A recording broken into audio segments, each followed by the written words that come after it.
Welcome to Piano Inspires podcast, celebrating pianists, teachers, and innovators as they share their inspiring stories about the transformative power of music. Attention piano teachers, are you looking to take your teaching to the next level? Introducing a must-have resource for your collection, Inspired Piano Teaching by Marvin Blickenstaff. Delve into this groundbreaking book where decades of wisdom and innovative teaching strategies come together. Marvin Blickenstaff, renowned piano pedagogue, shares his expertise on cultivating musicality, fostering creativity, and nurturing a lifelong love for music in students of all ages. Whether you're looking to refine your teaching techniques or seeking fresh inspiration, Inspired Piano Teaching offers practical advice, engaging anecdotes, and actionable tips that will transform your lessons. Don't miss out on this opportunity to enhance your teaching journey. Visit pianoinspires.com/publications to learn more and order your copy today. Take advantage of this exclusive offer and use code PODCAST15 at checkout for 15% off Inspired Piano Teaching. Thank you for listening to the Piano Inspires podcast and enjoy the episode. Hello, everyone. My name is Leah Claiborne, and I serve as Director of Diversity, Equity, and Inclusion at the Francis Clark Center. Today, for the podcast, we have Dr. John Ellis joining us.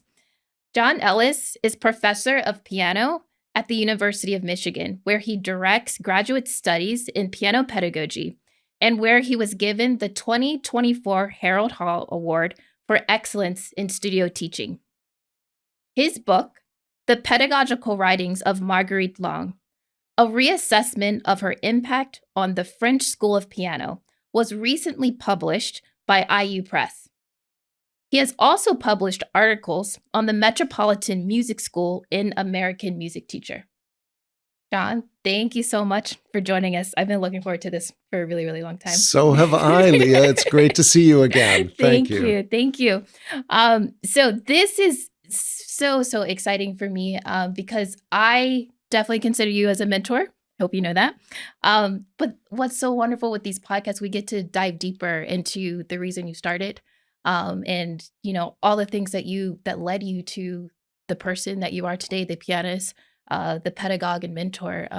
So I would love to start at the very beginning, if that's okay. Could you tell us about your childhood and what was music like in the household, or what was it? Was there a moment that made you say, "Oh, this is what I want to do"? Yes. Well, I was very fortunate and blessed to have two wonderful parents that cared about the arts. Okay. And my mother in particular had been a music education major at Western Michigan University I didn't know that. and played the clarinet. Mm-hmm.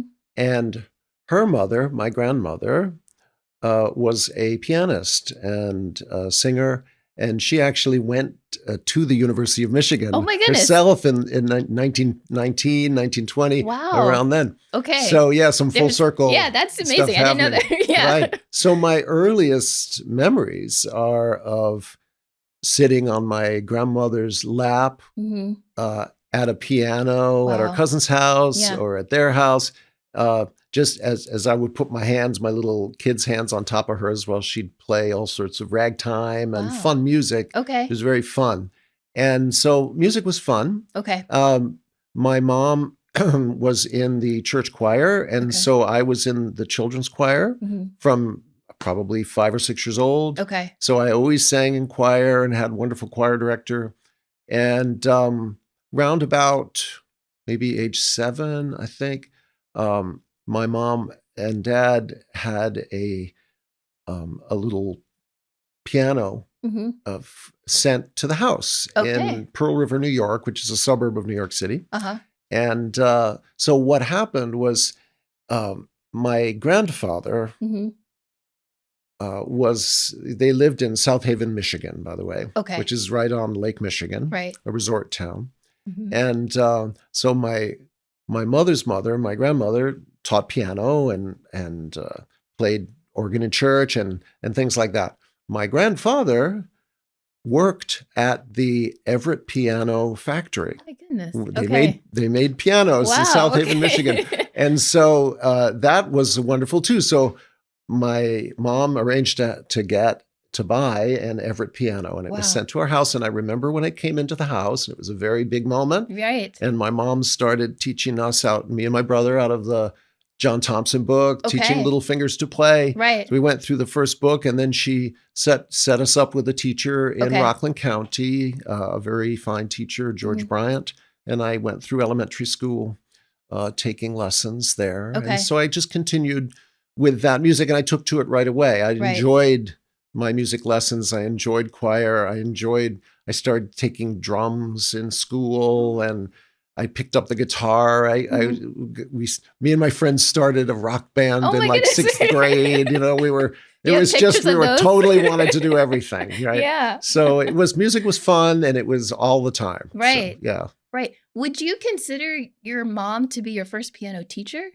Well, absolutely. Really? Yeah. For the first, I can't remember the amount of Sure, time, but it was sure. probably the first few months. Okay. She would see us through the book Okay. and make sure we learned the basics, Right. in that kind of primer level, Right. and learned how to read the notes. And Mhm. I'd already picked up some of it from choir, Okay. also. Sure. So the Sure. treble or the bass clef. I mean, Okay. oh no, it would have been treble clef at that time. What am I saying? It's okay. Yeah. That's true. So Yeah. anyway, that's what she did that Okay. for a while, until she kind of felt, yeah, now it's time for them to go to a teacher in different the teacher. town. Okay. So, mhm. So you went to another teacher in your community. I'm assuming Right. pretty close. It was in Pretty close. Nyack. So Okay. Pearl River is just a couple towns over from Nyack, New York. Okay. And Nyack, New York is on the Hudson River. Okay. And it's really an arts community. Wow. It's where a lot of the Broadway actors and television actors and kind of stars, Mm-hmm. Yeah. music people from the Philharmonic, Wow. conservatory teachers at Juilliard and Curtis, they would have homes Mhm. in the Nyack area. The great actress Helen Hayes had her kind of estate Oh, wow. overlooking the Hudson River there. Okay. So it's where you went in Rockland County for the arts. There was Okay. a community theater. There was a kind of a summer stock theater. Mhm. There were lots of theater. There's lots of music. So it was a fun place to go. Yeah. Yeah. It seems like you had this bubble within your family, like highly gifted, passionate appreciators and musicians. hmm And then also your outside world hmm was also highly gifted artistic people. So the art is, just Yeah. surrounding you in all areas. And from I think youth. I again have to thank my parents for that. Sure. I mean, my mother was very active in seeking out Those people. Yeah. those organizations. Sure. There were some organizations where I got acting lessons and things like Wow. that. She would find them. Okay. And so she was really, really active in making sure that we were given good instruction and Mhm. having proper exposure to all the arts that we were interested in. Yeah. So, I thank her That's till the amazing. end of days Yeah. for doing that. Yeah. Definitely. Do you remember how many teachers you had before you went off to college Yeah. for music? Can you talk about that process of the Sure. different teachers you had? Yeah. Well, so there was George Bryant, Hmm. who was based in Nyack and was Okay. one of the kind of the bigger teachers in Rockland County at the time. And then, however, as I reached middle school, Hmm. I became rebellious No. and I quit piano in middle school. Oh, goodness. Okay. And I stopped lessons, and I wanted to play in my rock band, and I wanted to do what I wanted to do, Sure. and I wanted to play guitar, and I wanted to just not do piano, Hmm. at least not have lessons for piano. Okay. And the funny thing is by the time I got to be in 8th grade, I had met all these other kids from town Okay. who were into music, Mhm. and they were playing piano better than me. And we were trying to do things together. I was starting to get frustrated that I couldn't keep up with them. Okay. So then I went back to my mom and said, I really think I need piano lessons again, Interesting. but I don't want classical lessons. I want Mhm. jazz lessons. And so Mm. she found a man in a neighboring town who gave me jazz lessons and taught me chords. And Mhm. he was really nice. He helped me kind of back to the keyboard on my own terms. Sure. That's important. And he helped Yeah. me with songwriting. I started writing songs under him. Okay. And he was very patient and Yeah. very gregarious and fun. And Yeah. And then he got a job outside of New York. So he just had to leave. And Sure. so that was a moment where I was about to go into ninth grade. Okay. And my mom, she found the teacher who would really change my life. I mean, and that was a man named Arthur Cunningham, who was also in Nyack. Okay. He had his studio in Nyack. And she arranged for me to play for him. Okay. And so I played for him, and he said to me, well, I only take students that are going to college. Okay. Right And off the bat. right off the bat. And I said, well, being at the end of 8th grade, I was kind of like, okay. Right. I guess. I don't know what that means, Yes. but I'll say Right. yes. Right. Because, my mom arranged this meeting. Right. And I want to be respectful. Right. Yeah, I'm going to be respectful. And indeed, what happened is he proceeded to prepare me over 4 years for auditions. Wow. And I gradually, along with that, it was totally willingly, because he Sure. presented the whole thing as this huge adventure. Interesting. It was like a vision quest, or Right. he had this way of making it always seem like there's some new fantastic thing that is coming on the horizon. Wow. And that's what I remember about him, is his energy, his very youthful energy that I connected with every time I went into his studio.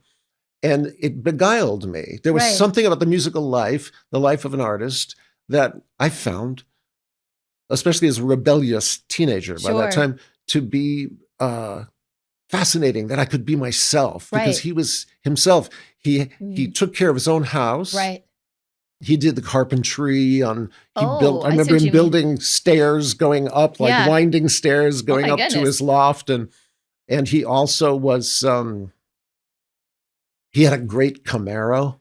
Okay. It was a green Camaro, and it was real sporty. Yeah. And he changed the oil on it. He took care of that thing. Like, he almost wouldn't let anyone else touch it. Sure. It was Sure. his. Pride and joy. And his pride and joy. Yeah. And then he was also mainly a composer. So he composed symphonic orchestral music and vocal music, choir music. But he also played jazz and would go down to New York City and play in clubs.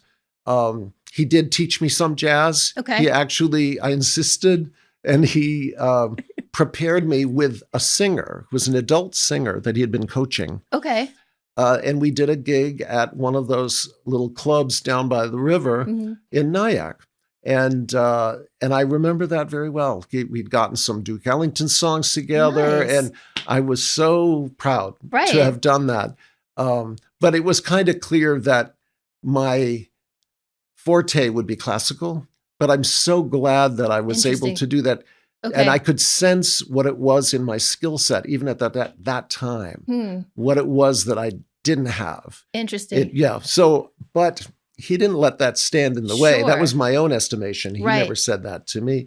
He just said, okay, you want to do that? Here's what you have to do. Sure. And I always trusted him because he had this professional experience. Everything was very professionally stated. Right. And he had gone to Juilliard, and he had gone to Columbia Teachers College. Oh, wow. Okay.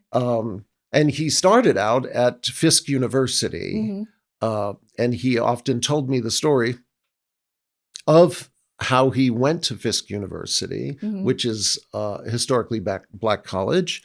And he went there at the behest of Langston Hughes and Richard Rodgers and Kurt Weill and a few other luminaries who lived in the area. Right. And Wow.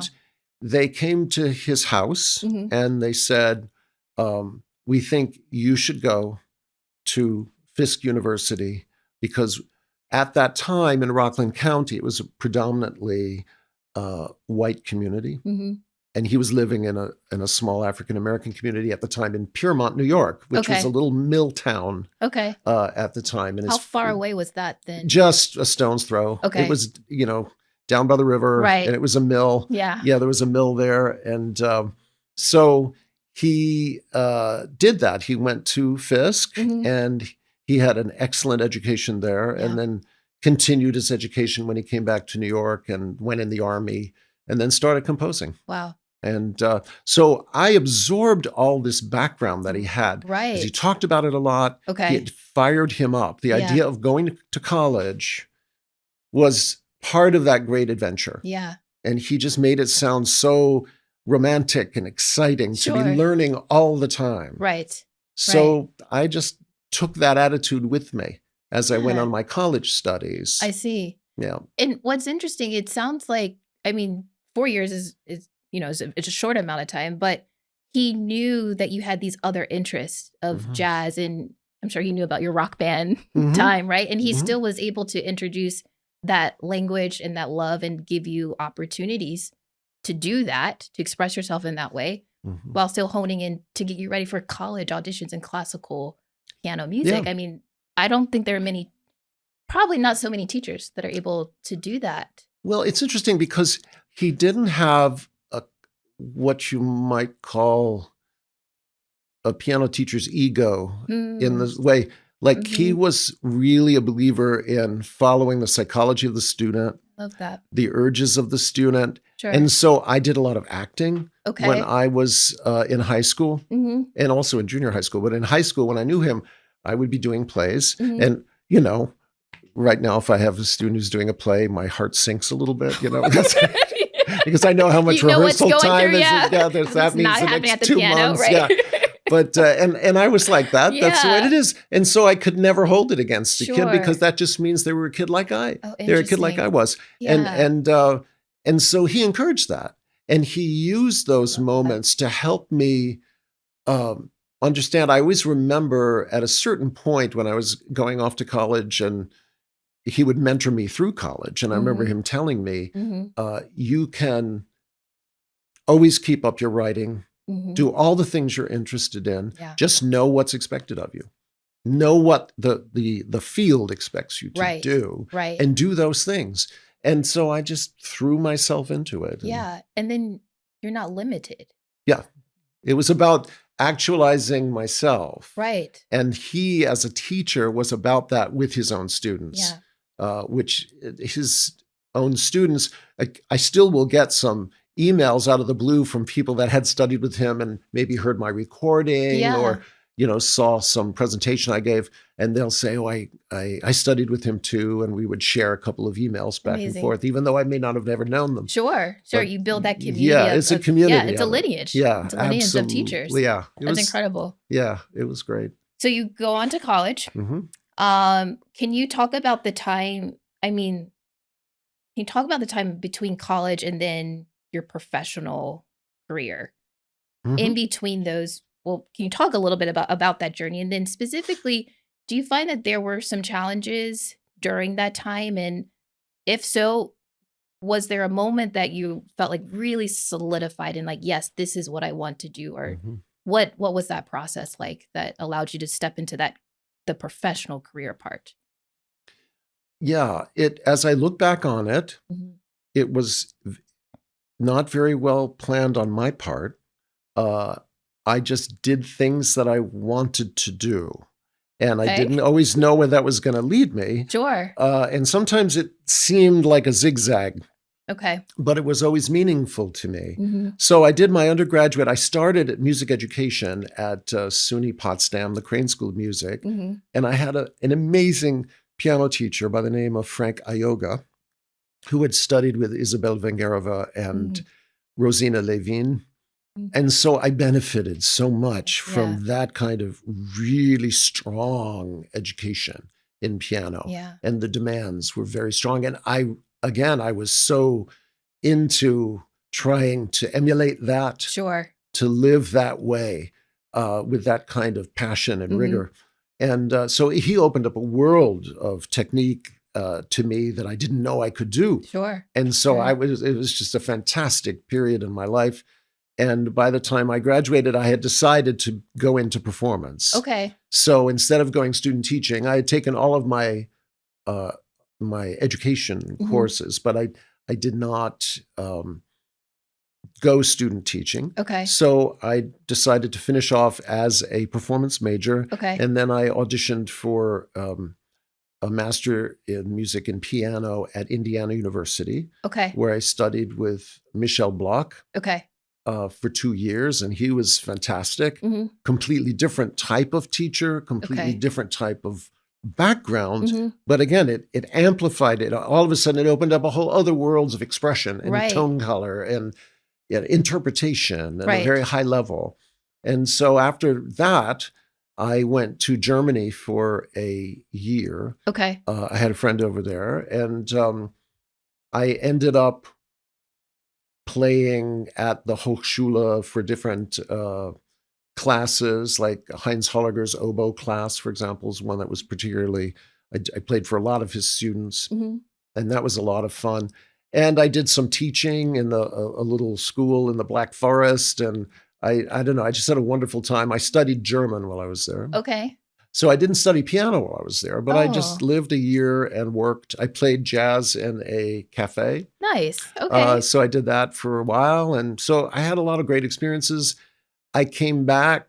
I had an assistantship in theory when I was at IU for my master's. Okay. And so I wrote, no, I'm sorry, I had an assistantship in musicology Oh, interesting. in Okay. my master's. And then when I came back, they didn't have that anymore. And they said, the gentleman who was the chair of the musicology department at the time said, let me check with the theory department. And so the theory department hired me to be a graduate assistant. Mm. And I did, at that time, you could do a year prior to a DMA, Okay. prior to auditioning for Right. a DMA. So I just went back there, because it seemed like a good thing to do. Sure. And I spent a year taking classes and teaching theory, which opened up a whole other Yeah. vista to me. Right. So when I go back to what I was saying before about it seeming zigzagging, Right. I was learning musicology. I love that. I was learning theory. I love that. Yeah. I was speaking German. I love that. I seemed to be just enjoying roaming around the world Sure. in intellectually, musically, and actually by going Right. from place to place and meeting people. So it was very stimulating. Can I ask? So many pianists feel like they're on this one path, but there's one path to go from undergrad to master's to DMA, and I feel like because so many people do that, what was it about your personality where you felt compelled to try these different elements, or go off to Germany, or say maybe I'm going to do theory now, or explore musicology?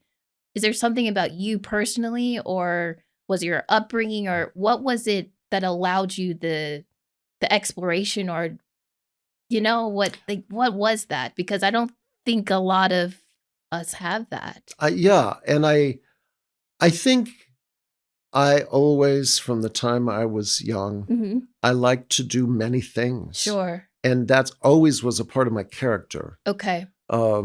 It kept my mom very busy. Nice. Yeah.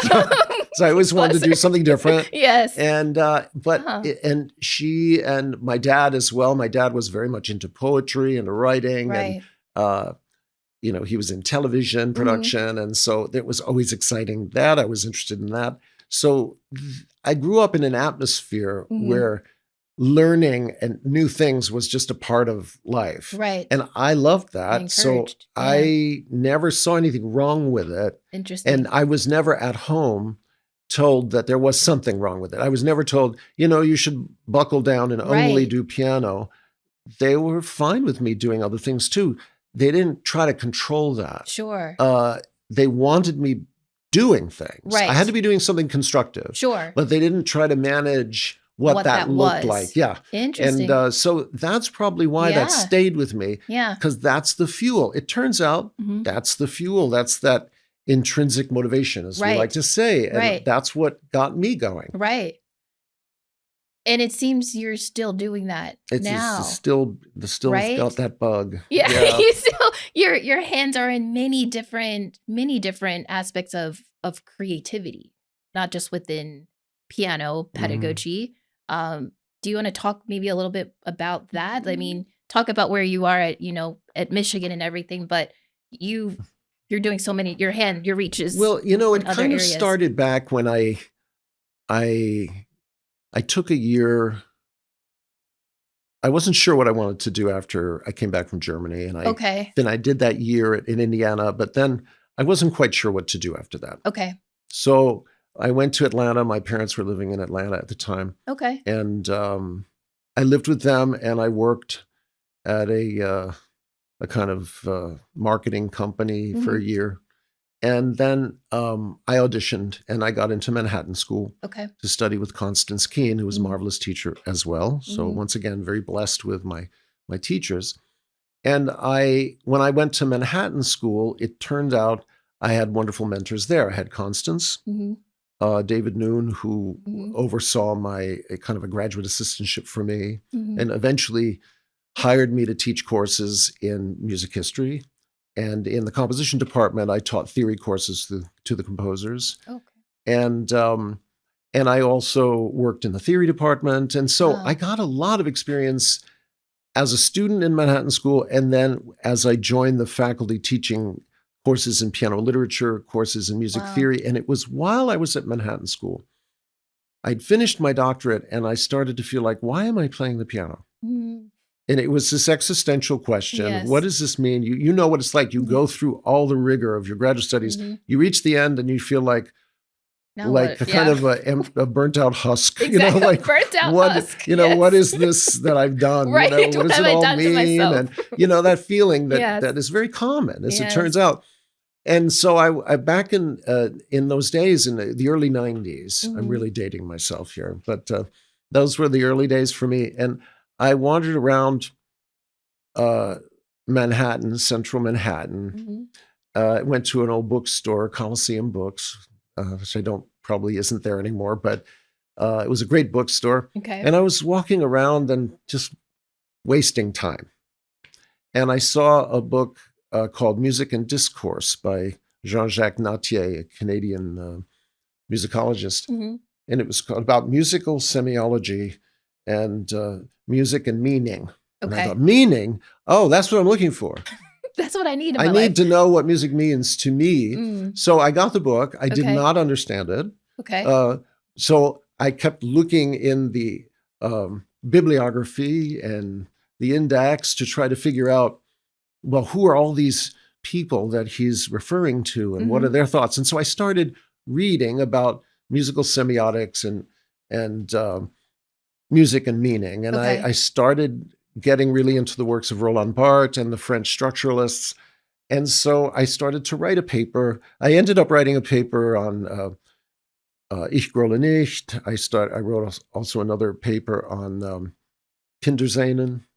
And I delivered these papers at an international Congress of Music Semiotics in Finland and in Bologna. They would meet all in different cities around Europe.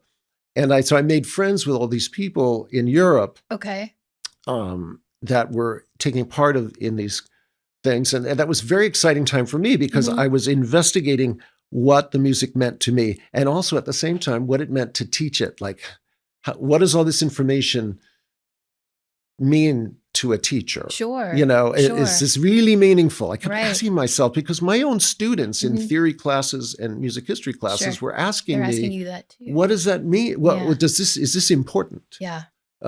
Why do we have to hear this? And so I was asking myself those same questions then. Interesting. And it was then around that time when I applied at Michigan that it became clear to me that the job at Michigan was going to be the perfect kind of match for where I was at that time and where I continue to be, which is it offered me such a broad scope of activities. Definitely. Piano pedagogy is such a big field. There's so many things you can do in it. And that appealed to me so much. As well as I just love teaching. And I love teaching little kids all the way through adults and doctoral students and undergraduates, non-majors. It was very stimulating and continues to be. I get to teach classes and private lessons. And so that was it's probably the fact that Michigan gave me that opportunity to kind of expand and fill that space of the job that I really feel a sense of gratitude for that. But yes, and with that, you had already demonstrated at every stage that that's who you were. Right? that you were a person that needed to have many aspects. Well, and you know what's interesting about that, and I've come to realize it, is that I know that now. Oh, interesting. But when you're in the process of filling that space, yes, you come to realize it eventually. But if you don't ever get that space, right, you may not ever know that you have that. That's so true. Which is one of the reasons why I'm so committed to doing community engagement and working with kids and making sure every kid, regardless of their ability to pay, is given an opportunity to find their space, find that, so that they can actualize themselves however they see that passion. Sure. You know, how they are intrinsically motivation, because their intrinsic motivation will lead them to good things. Sure. Absolutely. If they're given the space to find it. Yeah, the opportunity to do so. Yeah. Can you talk a little bit more about the program, the Our Own Thing program at University of Michigan? Yeah. Well, the Our Own Thing program is really a program that has changed my life for the better the last decade. Wow. I can really see that. And I was an associate dean for how many years? A couple of years. I was an associate dean for 6 years, but I was in charge of community programs for 7 years. Okay. And so during that time, I started and worked with programs that were already in place, but also started some other ones. Right. And then when you were doing your doctoral work at that time, you came to me in my role as associate dean and said that you had spoken with Dr. Willis Patterson, who's a professor emeritus and the first African-American associate dean at the School of Music, Theater, and Dance, and esteemed voice professor. And he, for decades, has founded and ran a community program called Our Own Thing, based out of Ypsilanti, which neighbors Ann Arbor in Michigan. And so the idea was the idea on the part of Dr. Patterson was to ensure that children who might not be able to afford lessons were able to get them for free. And you came to me one day, and Dr. Patterson had found you. Yes. And he has a way of finding people, doesn't he? It's a way of tapping people on the shoulder. Yeah. And he made sure that you had a very in-depth conversation, and you proposed to him that piano could be taught in our piano labs. And so a whole bunch of kids could come into the room together with their parents and families. And so you came to me about it. We worked it through all of the administrative processes you have to do a program like that. And then you started it. And you worked with some of your colleagues. And it was just really a beacon of joy to have that going on in our school. It was just wonderful. And then you graduated. Right.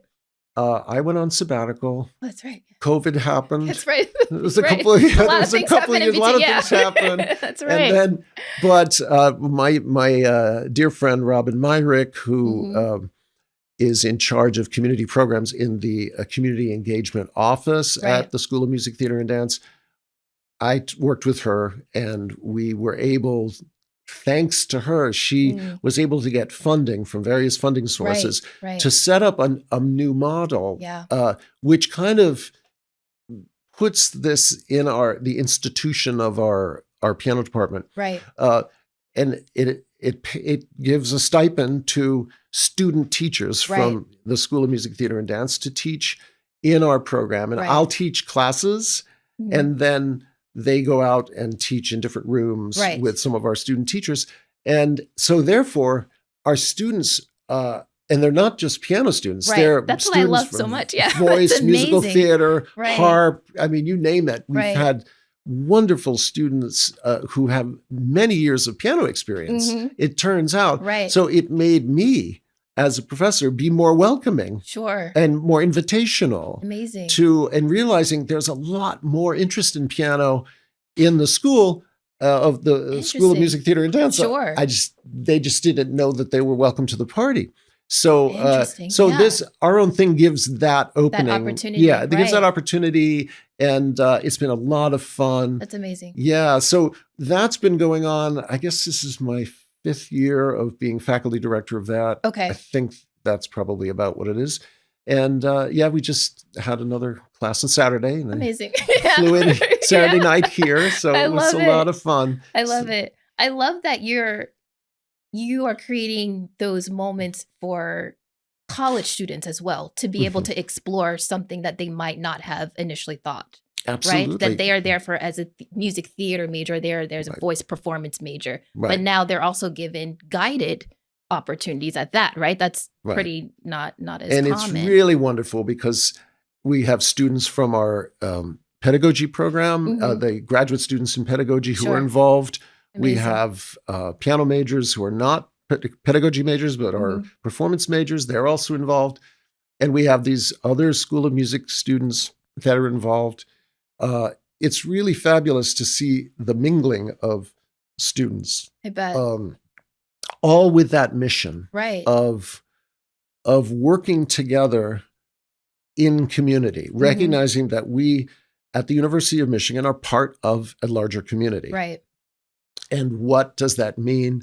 I believe it means a lot, because if music means anything to me, especially piano, piano to me is like a kind of symbol of a community, because you've got 88 keys. Wow. Yeah. And they're all vibrating. Right. All the strings are vibrating in Yeah. there. They've all got something to say. And it's sometimes argumentative, sometimes it's singing, sometimes it's sweet, sometimes it's exciting. Right. But it's like a community. Right. And we have the opportunity to be that ourselves and to model that for young people. Sure. And I see the students at SMTD really being excited about having that opportunity.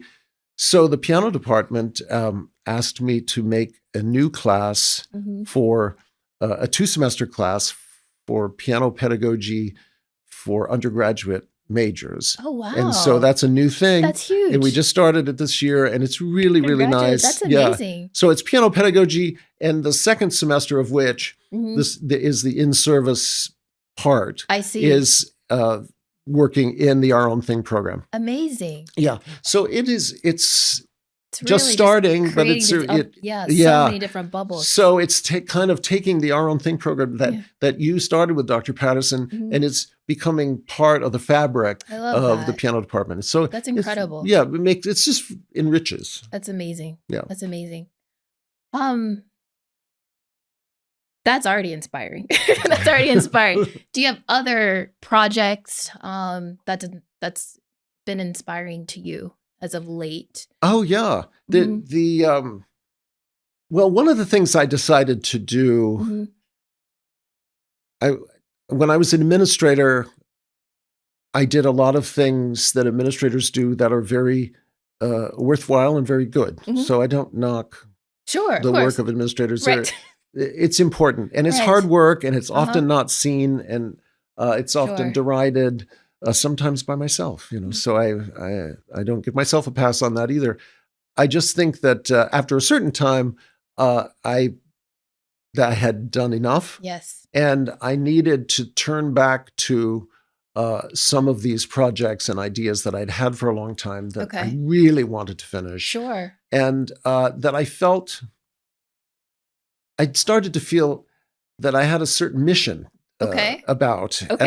And I'm still not done with them. But the first one to get out of the gate was this couple decades of research on Marguerite Long and her piano teaching, the writings about her piano teaching. She wrote La Petite Méthode de Piano, which is basically a beginners to intermediate book, which is a wonderful compendium of how to start a kid in the French school, in the French style. Right. And then I also translated her book called Le Piano, which is her kind of exercise book for advanced pianists. Okay. And then I wrote about her life and and I analyzed those treatises Right. and tried to understand where she fits in the story of the French school in the 20th century. And she became such a fantastic figure to me in my mind when I was researching her, listening to her playing. It's just impeccable playing, beautiful playing. And she was friends with Ravel. He wrote the G major concerto for her. And she was this intrepid woman that her husband, who was a musicologist, had died on the battlefield within the first weeks of World War I. Oh, wow. And she went into mourning for a few years. And it was Ravel who wrote Le Tombeau de Couperin. And every piece in the Tombeau is dedicated to a friend of his who had died in battle. Okay. In World War I. So it was that kind of thing. And the last piece, the toccata, which is fearsomely difficult, was dedicated to Joseph de Marliave, who was her husband. And so this lured her out of mourning. Wow. She had stopped playing. Yeah. And she gave the premiere of it, and then that kind of got her back on the stage again. And she spent the rest of her life then teaching at the Paris Conservatory and teaching in her own network of schools that she had created and oversaw, recording. She started her own piano competition. So all of this was at a time when women's roles in music in France were still debated. Yes. Like hotly debated. Yes.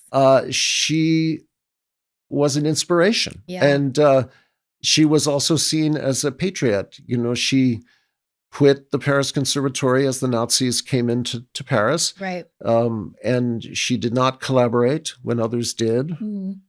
So she was really celebrated in her life for being a patriot, being a strong woman, having a strong moral fiber, and being an excellent musician. So those are all things of a story that I didn't want to go untold. Absolutely. You know, from a pedagogical point of view. Sure.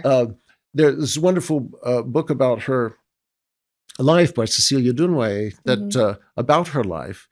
And I felt that the piano pedagogy part, that maybe that was a job I could do. So that was exciting for me to do that. At the same time, I was also for decades fascinated by the Metropolitan Music School, which is a school in New York City, or was a school in New York City from the 30s, the 1930s, till late 1970s, early 80s. And it turns out that it was run by a woman named Lily Popper for many years, who was probably a member of the Communist Party of the United States. And after the end of World War II, I forget the law, if it was the Smith Act or something, but there was a law that made that illegal. Okay. And so then she and her friends who taught on the faculty came under intense scrutiny of the House Un-American Activities Committee. And in 1957, they were called in front of the committee. The committee had come to New York to investigate the Symphony of the Air and the Metropolitan Music School, as well as some other activities in music. I think the AFM, I forget what else they did, but they came around and it was in all the newspapers. And the reason I got interested in that is because Arthur Cunningham had gone there as a kid. And the reason he had gone there as a kid is because all the stars in Rockland County who knew him, because he was kind of a prodigy, they said, you need to have, high-class teaching. Turns out the only place that would offer, to a kid who was African-American to have music lessons was at this school that would offer it with a big scholarship. Okay. I don't know I imagine it may have even been free, but that was part of Lily Popper's idea, was to have working class people who minorities be able to have the kids and the adults have low-cost lessons. Right. So I just always heard about the Metropolitan Music School from Arthur.